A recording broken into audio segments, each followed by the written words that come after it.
شهر رمضان الذي أنزل فيه القرآن.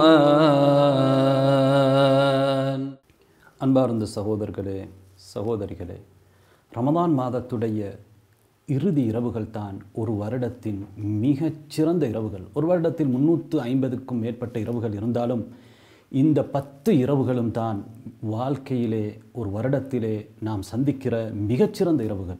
நபிகள் நாயகம் ஸல்லல்லாஹு அலைஹி வஸல்லம் இரவுகளை உயிர்ப்பிப்பார்கள், அதிலே உறங்குவார்கள், வணங்குவார்கள். ஆனால் ரமதான் மாதத்துடைய இறுதி இரவுகளிலே அவர்கள் முழுமையாக நின்று வணங்குவார்கள், தன்னுடைய குடும்பத்தையும் எழுப்பிவிடுவார்கள். ரமதானுடைய இறுதி 10 வந்துவிட்டால் நபி அவர்கள் தங்களுடைய வேஷ்டியை இறுக்க கட்டி கொள்வார்கள். அதாவது பெண்களை, மனைவிமார்களை ஒதுங்கி விடுவார்கள், வணக்கத்திலே முழுமையாக ஈடுபடுவார்கள். அந்த 10 நாட்களிலும் தான் ஒரு வருடத்தின் மிகச்சிறந்த இரவு இருக்கிறது. அதுதான் லைலத்துல் கத்ர் இரவு, கண்ணியமான இரவு. அல்லாஹு தாலா வருடத்துக்குரிய தீர்மானங்களை எடுக்கின்ற, விதிகளை விதிக்கின்ற அந்த இரவு, பரக்கத் செய்யப்பட்ட இரவு. அந்த 10 இரவுகளில் ஒரு இரவுதான், அந்த இரவில் தான் மகத்துவம் மிக்க அல் குர்ஆன் இறங்கப்பட்டது. அன்பார்ந்த சகோதரர்களே, அந்த இரவு எவ்வளவு பெருமதியானது தெரியுமா?